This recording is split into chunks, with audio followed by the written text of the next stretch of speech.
The fluorescent lights hummed overhead like insects trapped in glass, casting their clinical white glare across the trauma bay of St. Michael's Hospital in Savannah. Katie Morrison moved through the pre-dawn darkness of the night shift with the kind of efficiency that made everything look effortless, a hand checking the fall line, a practiced eye scanning the monitors, fingers adjusting the ventilator settings without hesitation. She was the kind of nurse that surgeons asked for by name, the kind that families thanked in grateful whispers, the kind that administrators never noticed. That was precisely the point.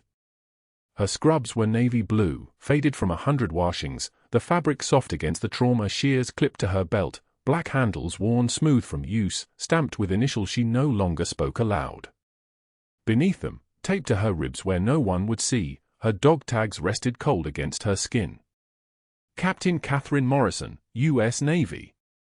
A career that had ended the day she volunteered for something that had no official name. The night shift at St. Michael's ran on a particular rhythm.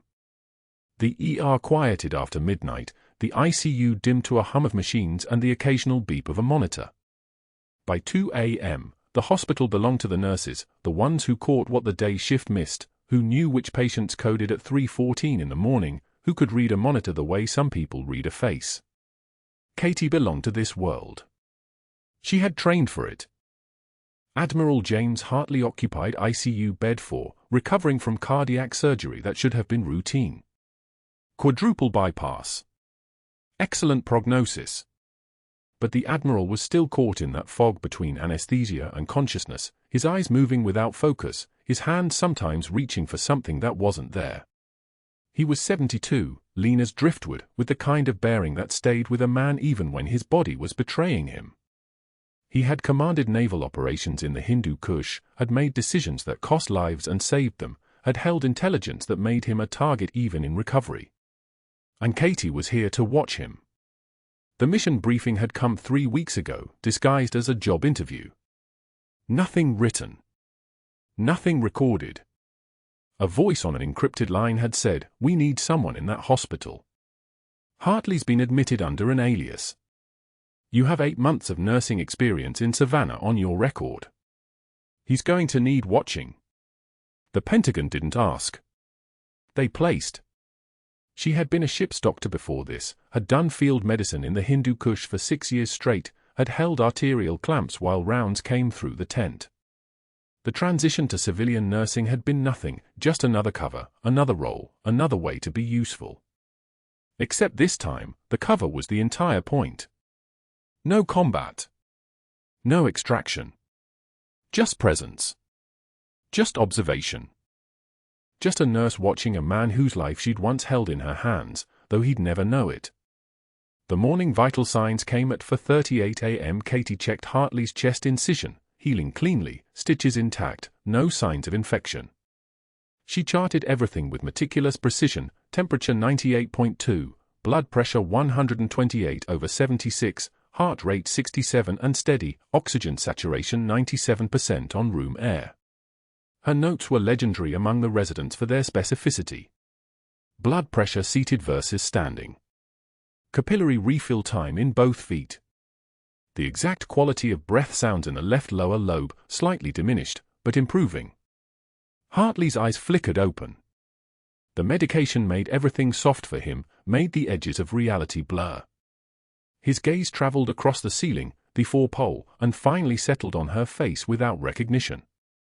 She adjusted his blanket, mechanical movements, nothing that lingered, and turned to leave. "Morrison," he said. The word came out thick, slow, a man speaking through cotton.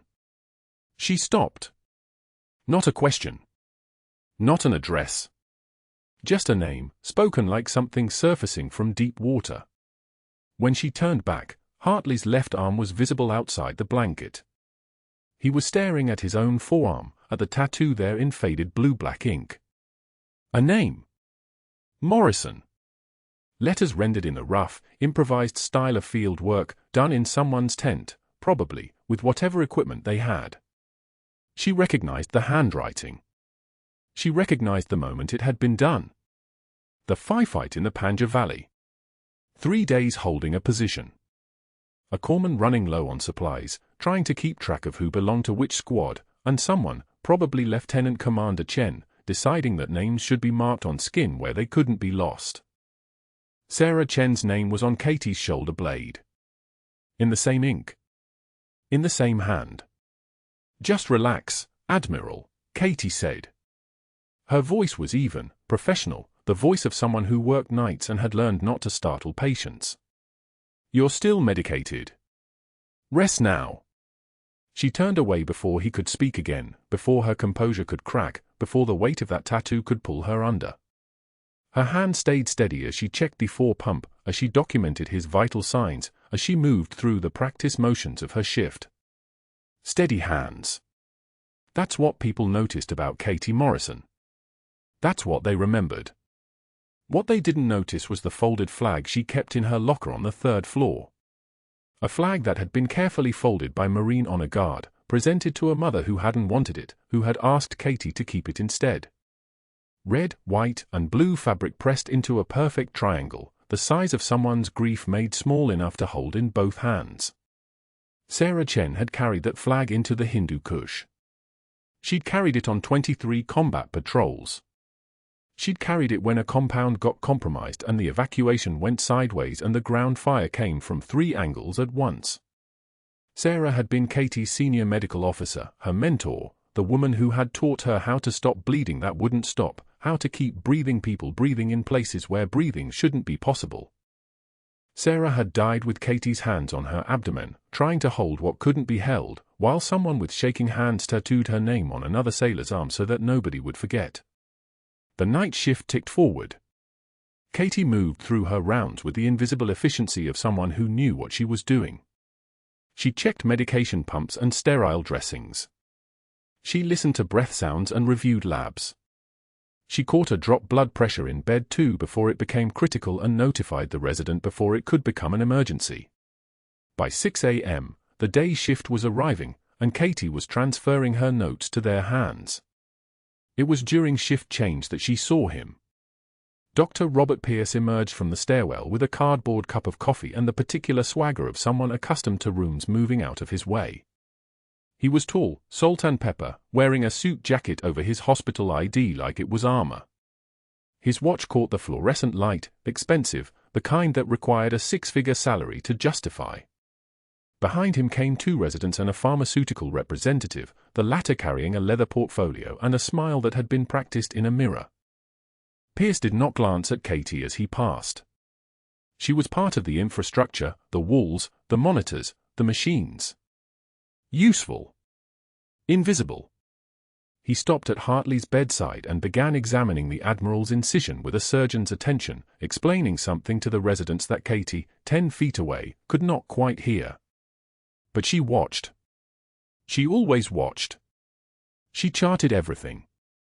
The pharmaceutical representative shifted the portfolio and said something about a new antibiotic protocol, and Pierce's expression changed, brightened in a way that had nothing to do with medicine. That smile. Katie had seen that smile before, had seen it on men more interested in numbers than in healing. She finished her charting and headed toward the locker room. Her shift was over. In 14 hours, she would be back. In 14 hours, she would watch again. But first, on the 3rd floor, she would press her forehead against the cool metal of her locker, and she would feel the weight of that folded flag inside it, and she would not think about names tattooed on skin, and she would not think about hands that couldn't save everybody, and she would do what she had learned to do in the Hindu Kush, she would breathe, and she would continue. The morning light was beginning to creep across Savannah's rooftops as Katie changed out of her scrubs. Her hands, as always, were steady. The morning light was beginning to creep across Savannah's rooftops as Katie changed out of her scrubs. Her hands, as always, were steady.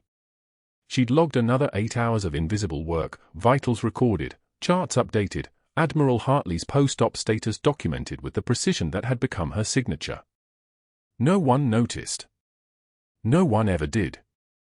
Grand round started at 6:44 a.m. Dr. Pierce moved through the ICU like a man accustomed to being the smartest person in every room, his white coat crisp as fresh currency, his residents trailing behind like courtiers. Katie was reviewing a patient's fluid balance when she heard her name. Not called. Announced. The way you announce a contamination. Let's talk about Morrison's documentation obsession, Dr. Pierce said, holding up Katie's chart like it was evidence at a crime scene. The pages were pristine. Every entry cross-referenced, every medication reconciled, every vital sign trended across time. 12 residents stopped walking. The ICU quieted the way it does when predators are hunting.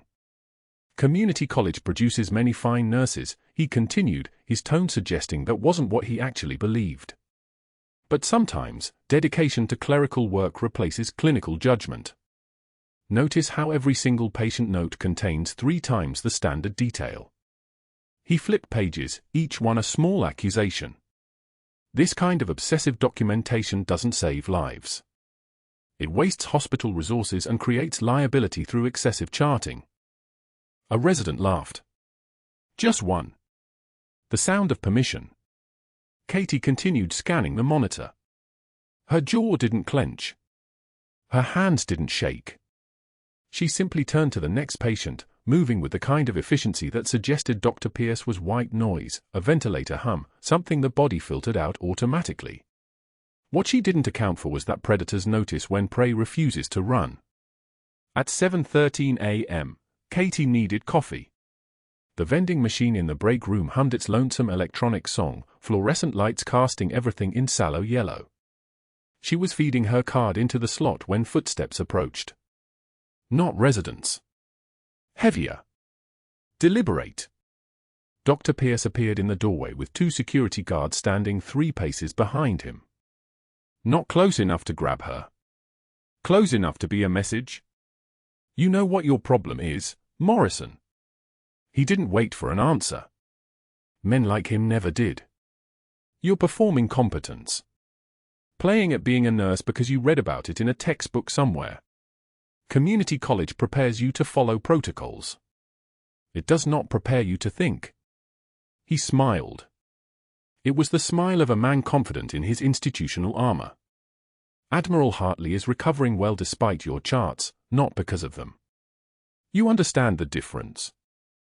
Katie's coffee dropped into the dispenser. She reached for it. Picked it up. The cup was still warm, the plastic slightly tacky against her palm. She could feel the guard's eyes on her back. Could sense the deliberate positioning, one by the door, one by the far wall. Not blocking her exit. Demonstrating they could if they wanted to. She turned to face him. Her eyes were level. Her voice, when she spoke, carried no inflection. Is there anything else you need, Dr. Pierce? The question hung there. Not defensive. Not submissive. Just a simple inquiry, the way you'd ask a patient if they needed water. It was the steadiness that infuriated him. The complete absence of the reaction he'd been looking for. Just remember who does the thinking around here, he said. Then he left, the guards trailing behind like afterthoughts. Katie stood alone in the break room, coffee in hand, and thought about the things institutional power could see and the things it was structurally blind to. Dr. Pierce was skilled at reading weaknesses. He simply didn't know what he was looking at. She drank the coffee black. Returned to her rounds at 7:22 a.m. By 7:51 a.m., Dr. Pierce was in Admiral Hartley's room with a surgical tray. Katie was charting at the nursing station when she saw him enter, saw the calculated casualness of his movements, the way he positioned himself between the Admiral and the monitor display. She'd served long enough to recognize when someone was operating with deliberate intent hidden behind routine. The Admiral was stable. Oxygen sat at 96% on room air. Incision was clean, pink tissue healing properly along the surgical closure. But Dr. Pierce was examining the sutures with the focus of a surgeon considering something. Katie's training, the kind earned in field hospitals under fire, had taught her to watch hands. To read what people intended before they moved. She watched him examine the suture line. Watched his fingers trace the knot. Watched him do something subtle, a rotation, a careful loosening, a microscopic compromise in the closure that would look identical to any casual examination but would fail under pressure, would rupture, would necessitate an emergency return to surgery. The kind of complication that justified a lucrative reoperation and the documentation to match. Katie's hand stilled on the keyboard. Her O2 sat at 96. Her heart rate was 62. Her blood pressure was perfect. But the data Dr. Pierce was creating, the cascade of events his loosened suture would trigger, that data would be fascinating to examine when the time came. She returned to her charting. Each note remained meticulously accurate. Each detail recorded without editorializing. The obsessive documentation that Dr. Pierce had mocked in grand rounds was, in fact, the precise mechanism by which his activities would eventually be mapped. Katie understood something about paper trails that men like Dr. Pierce never quite grasped. They were created by the person making the mess and the person watching it happen. Usually, the observer won. At 8:06 a.m., Katie finished her notes and moved to the locker room. The hospital corridors were beginning to fill with day shift nurses arriving for their rounds, the quiet of night shift yielding to the controlled chaos of institutional daytime. She opened her locker, small, institutional, tagged with her name and employee number. Inside was a coffee mug with a chip on the rim. A succulent plant that had been dying for weeks. And the flag, folded into that precise triangular geometry used for funerals. Sarah Chen's flag. The fabric was cotton, the colors still saturated even after all these years. Red as an accusation. Blue as grief. Katie looked at the flag without touching it. Just looked. The way you look at something that has weight beyond physics. Something that made air pressure change. Then she closed the locker quietly and went to check on her patients. The 2:13 a.m. monitors beeped their steady rhythm across the ICU. Katie had been awake for 16 hours, and her body had learned to run on muscle memory and coffee that tasted like pennies. Admiral Hartley slept in bed 7, his chest rising and falling beneath layers of surgical tape and gauze, his recovery tracking exactly as it should. Except it wasn't. She noticed it first because she noticed everything. The suture line on his left side, the one Dr. Pierce had closed during the afternoon reoperation, was showing the faintest discoloration. Not infection. Something else. Something deliberate.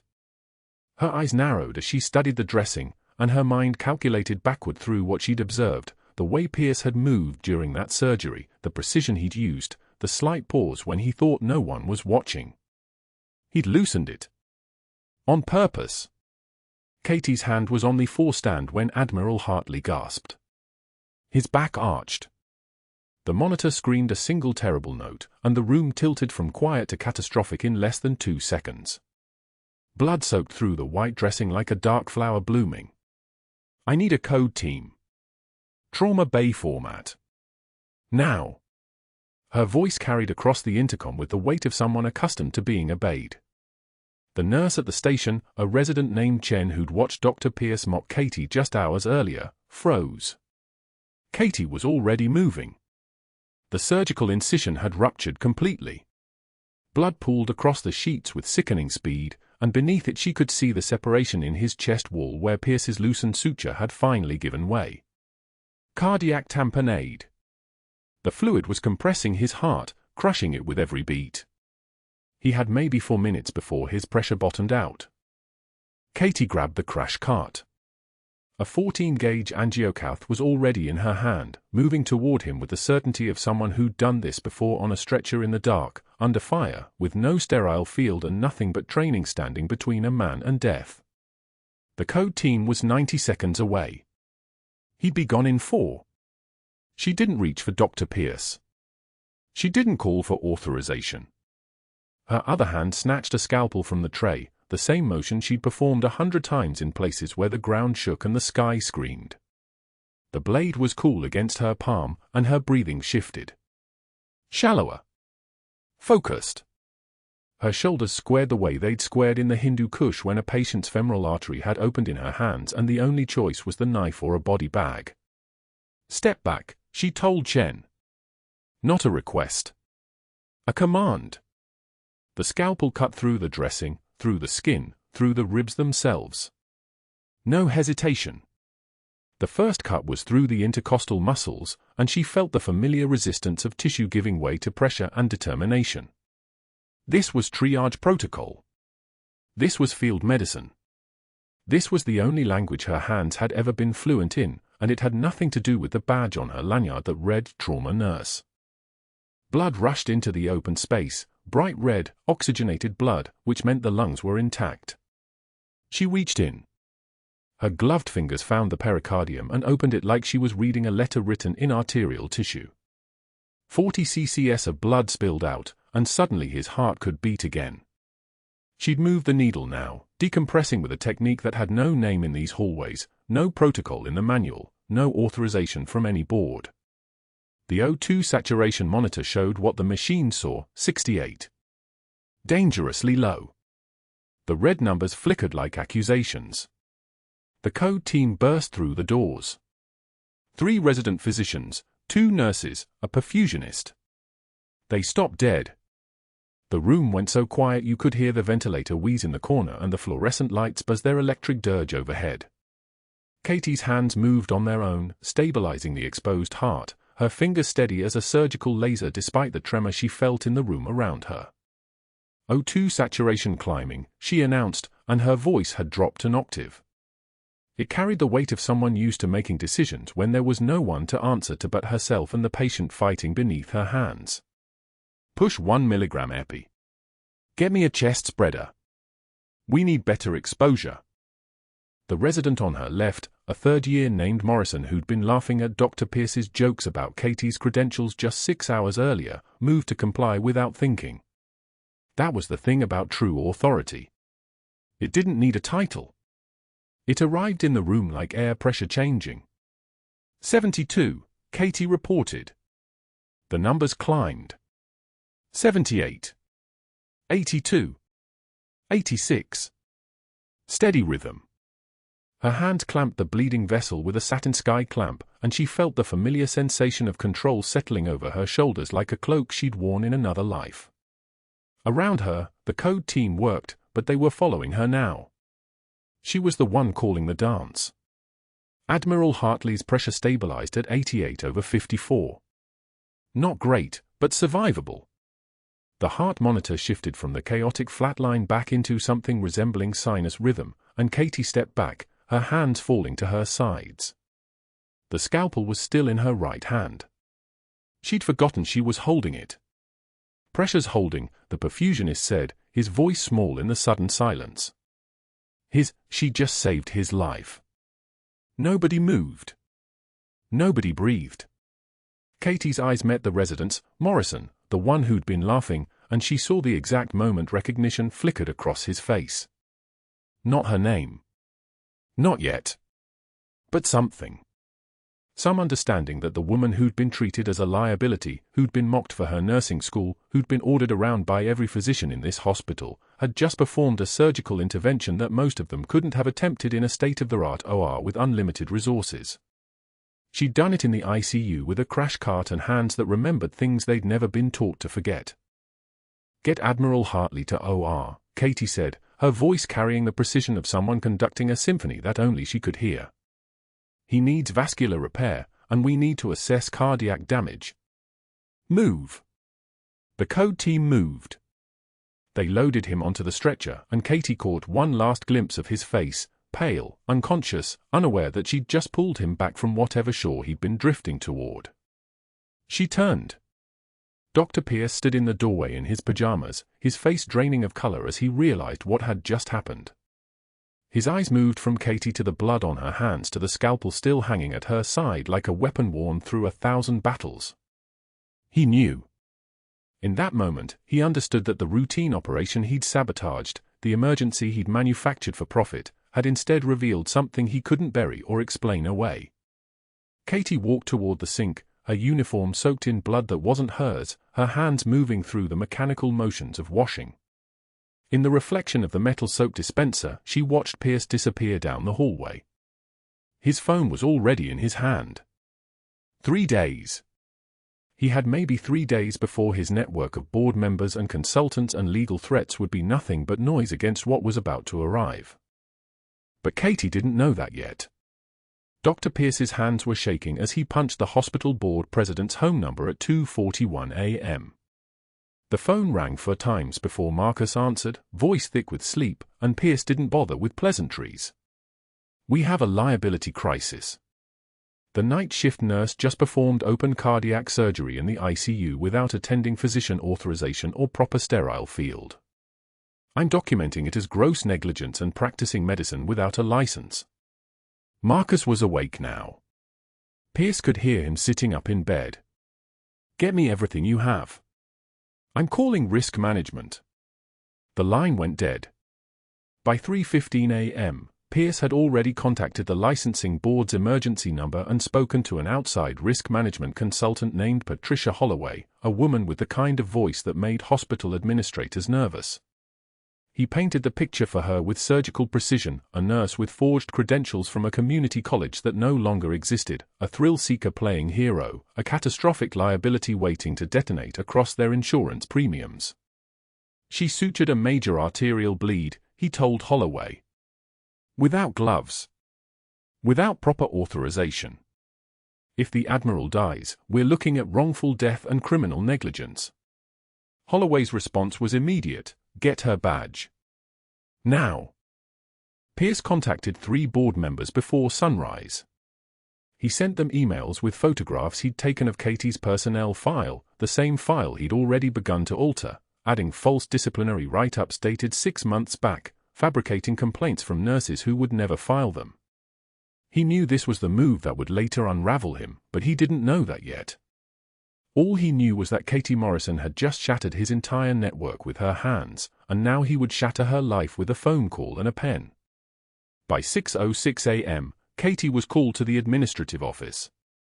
She walked through the hospital corridors like she always did, shoulders back, badge clipped to her scrubs, the small folded flag tucked in her locker still hidden from view. The morning light filtered through the hallway windows, turning the linoleum into a pale checkerboard. She had saved Admiral Hartley's life.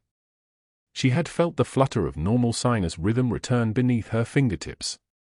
She had done her job. Marcus was waiting in his office with Patricia Holloway, and their faces told her everything before either of them spoke. Pierce stood to the side, his expression carved from something that resembled satisfaction but tasted like desperation. Marcus slid a folder across the desk. "We've reviewed your employment record. There are allegations of unauthorized medical practice, fabrication of credentials, and creating significant liability exposure for this institution." Katie didn't move. Didn't blink. She simply looked at the folder, at the false write-ups that hadn't existed an hour ago, at the manufactured timeline of problems that never were. "Your nursing license will be flagged with the state board," Holloway continued, her voice like a closing gate. "You're terminated effective immediately for violation of scope of practice. You're to surrender your credentials and badge before leaving the premises. Security will escort you out." It wasn't a request. It was a command. Katie reached up and unclipped her badge. The movement was steady. Her hands didn't shake. She set it on the desk next to the folder of lies and straightened. "Understood." She turned to leave. Pierce actually spoke then, his voice pitched high with something between anger and relief. "You had no business touching a scalpel. You'll never work in medicine again." Katie paused at the doorway. She didn't turn around. "Then I guess I'm done here." The words came out flat. Factual. The voice of someone already 10 miles away. She walked to her locker in the break room. A security guard followed at a distance, standard termination protocol, they'd probably told him. Katie opened the locker and removed her personal items with mechanical precision. A cracked coffee mug she'd bought at a CVS in Wilmington. A dying succulent in a ceramic pot, its leaves papery and curled. And the photograph, the one she kept facing the back of the locker so no one would ask questions. Sarah Chen in her dress uniform, laughing, one arm around Katie's shoulders. The photo was from Camp Lejeune, taken 14 years ago, before deployments and before the Hindu Kush and before Sarah died bleeding into Katie's hands while Katie was still too junior to do anything but hold her and whisper promises she couldn't keep. Katie placed all 3 items into a cardboard box. The mug rattled against the ceramic pot. She closed the locker and left without looking back. The rain started as she reached the bus stop on Victory Drive. It wasn't a gentle rain. It came in sheets, the kind that hammered the pavement like artillery, soaking through her scrub top in seconds. Katie sat on the metal bench at the bus shelter, the one with half its plastic panels broken, offering shelter that wasn't really shelter. She set the cardboard box beside her and watched the rain. The mug clinked against the pot with each vibration from traffic passing on the street. Her phone was in her pocket. No messages. No incoming calls. Her handler at the Pentagon was supposed to check in at 0800 hours. It was 6:43 a.m. She had no communication protocol that covered this scenario. The mission parameters were clear: protect Admiral Hartley. Maintain cover. Execute with precision. Nowhere in those parameters was there room for a termination that shattered her civilian identity, exposed her medical knowledge, and turned her into a loose end that either side could eliminate. The rain kept falling. Katie pulled out the photograph of Sarah. Water beaded on the plastic covering. Sarah's smile looked like it belonged to a different world, a world where people made it home. Katie turned the photograph face down in her lap. The back showed the date written in fading blue pen, May 12, Camp Lejeune, 2010. 14 years ago. A lifetime ago. She counted the cash in her wallet. $43. Not enough for a motel. Maybe enough for a meal and a bus ticket to somewhere that wasn't Savannah. Maybe enough to vanish. The Navy would disappear her, that was the protocol for burned operatives. A new name. A new city. A new identity to replace the identity that was already just a costume, just like this one had been. Katie held the photograph and looked at Sarah's face, trying to remember what it felt like to be certain about anything. The rain drummed on the bus shelter's roof like a pulse counting down. A stranger walked past with an umbrella, offered it to Katie without speaking. She shook her head.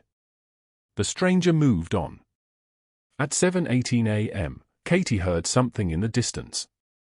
Not a bus. Something heavier. The sound of helicopter rotors cutting through the rain, moving toward the hospital district. The noise grew closer, louder, the kind of low percussion that rattled the metal bench beneath her. Back at St. Michael's, Admiral James Hartley's eyes had finally come into focus. The drugs had worn off enough. His vision cleared enough. And the first thing he said when he could form words was a question that cascaded through the hospital like a status alert: "Where is she?" "The nurse." "Where is the nurse?" The shift supervisor couldn't answer him. The nursing supervisor made calls. The calls reached Pierce, who lied and said the nurse had gone home. The Admiral's hands, one of them still bandaged from surgery, gripped the bed rail. He was a man accustomed to giving orders and having them executed. "Get her back here," he said. "That's not a request." The rotor sound grew enormous. The rain fell harder. And Katie Morrison, sitting at a bus stop with a cardboard box containing everything she owned that wasn't classified, heard the helicopters descending toward St. Michael's Hospital like the sound of something ancient and unstoppable moving in her direction. She had no idea what was about to happen next. 3 days after the cardboard box and the rain-soaked bus stop, Katie Morrison stood in her apartment sorting through the wreckage of her civilian life when Admiral Hartley's voice crackled through her encrypted military phone, a device buried in her old duffel bag, the one with the scorched zipper from a mortar attack in Loga Province. The Admiral was scheduled for a routine follow-up at St. Michael's, his chest still tender from the surgery, his memory still fragmented from medication and post-operative haze. What he didn't know was that he was about to walk into Dr. Pierce's office carrying a classified file that would change everything. The Admiral sat across from Dr. Pierce's mahogany desk at 2:13 p.m. on a Tuesday, the afternoon light cutting through the Venetian blinds in sharp geometric bars. Dr. Pierce was speaking about cardiac recovery timelines, about activity restrictions and medications, his voice moving like oil across water, smooth, self-assured, comfortable in the knowledge that he had neutralized the threat. Katie was gone. The paper trail was buried in termination paperwork. The inconvenient nurse who had documented everything was now just another casualty of hospital politics. That was when Admiral Hartley's eyes focused clearly for the first time in weeks. His pupils dilated. His breathing changed, not a physical change, but something deeper. Something that made the neurons fire in sequence like distant artillery, connecting across 72 hours of medication and cellular repair. Katie Morrison's employee photo sat in the file folder, still attached to her termination notice. Same face. Same eyes. Different uniform beneath the scrubs in his fractured memory, desert camouflage and rank insignia, and a call sign whispered across a field hospital in Paktia province 14 years ago when she was still a field medic and he was still a major running spec ops that never made the news. The Admiral's tattooed forearm, Sarah Chen's name, the name of his fallen Marine, the woman Katie had carried to safety through incoming fire, suddenly meant something different. The nurse who checked his vitals every 4 hours and cleaned his wounds with steady hands. Phoenix. That was the call sign. That was the operator who had held his bleeding abdomen together while a medevac bird screamed overhead. That was Katie. Phoenix, the Admiral whispered. Dr. Pierce didn't hear it. He was talking about beta blockers and sodium intake. But the Admiral stood up. The movement was slow, measured, but it carried the weight of 214 Marines and 72 hours under fire and a woman who had kept his entire unit breathing when the Hindu Kush tried to kill them all. "I need to see my medical file," the Admiral said. His voice had changed. No longer the patient voice. The command voice. The voice that had directed operations across 3 continents and 23 years of active service. Dr. Pierce slid the folder across the desk. Standard procedure. No reason to refuse. And there it was, Katie's photo, her SSN, her termination effective immediately. The document that was supposed to erase her completely. But the Admiral's eyes moved across that photo like a targeting laser, and the moment stretched into a silence so thick you could operate in it. He lifted the phone on Dr. Pierce's desk and made 2 calls. The Marine Colonel arrived 8 minutes later. Dress uniform. Ribbons that climbed his chest like a topographic map of war. He carried a manila envelope that had been sealed in a Pentagon office that morning, and when he opened it, his voice filled the room like distant thunder. Captain Catherine Morrison, Navy Cross recipient, for extraordinary heroism during operations in the Hindu Kush where she maintained a field hospital under fire for 72 consecutive hours, treating 847 combat casualties with 0 external support while coordinating casualty evacuation for 3 allied nations. Her actions directly resulted in the survival of 214 service members who would have been lost. Dr. Pierce tried to interrupt. Something about protocols. Something about practice standards. But the Marine Colonel was still speaking, his words like stones dropped into still water, and then the door opened again. The Navy Vice Admiral entered without knocking. 56 years old. For stars on his shoulder. Eyes like a man who had seen classified things and would see more before the year ended. He looked at Katie's photo. Then he looked at the dress uniform Katie had been summoned to change into, the navy blue she had kept in a locker at her apartment, never knowing she would need them here.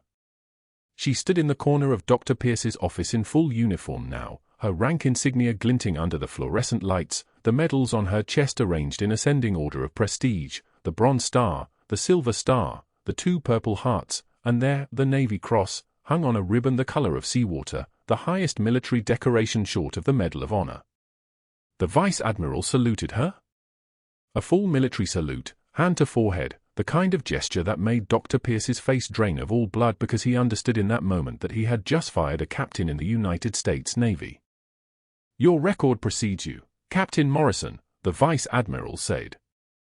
His voice carried the weight of institutional authority, of people with security clearances and classified budgets and the ability to make decisions that changed careers.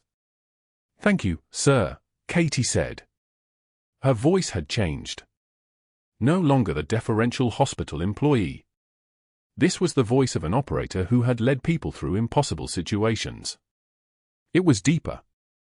It carried command. Dr. Pierce stood up. His hands were shaking. This is a matter of hospital protocol.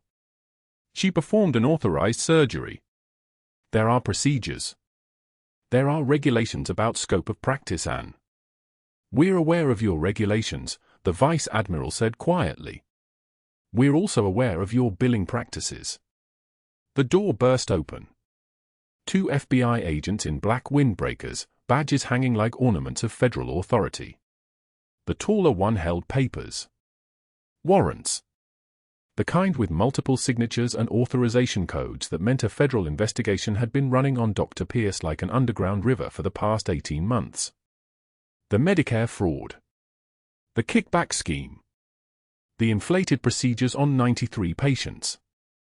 The $487,000 in unmarked payments from pharmaceutical representatives. All of it carefully documented, but the final piece of the puzzle, the piece that elevated this from civil fraud to criminal tampering with government documents, came when Dr. Pierce realized what he had done when he fabricated Katie's personnel records. He had altered classified military documents. A federal crime. A felony that carried prison time. Dr. Franklin Pierce, you're under arrest for conspiracy to commit fraud, kickback violations, and tampering with classified military documents, the FBI agent said. The words came out like a legal incantation, each one another nail in the coffin, and then the handcuffs were clicking shut around Dr. Pierce's wrists, the sound of closure, of authority, of a system that moved slowly but inevitably. He didn't resist. People who are being arrested in front of a Navy Vice Admiral and a captain they just fired don't resist. They just go quiet. They just let themselves be led from the office, down the hallway of St. Michael's Hospital, past the residents who had watched him humiliate a nurse 3 days earlier.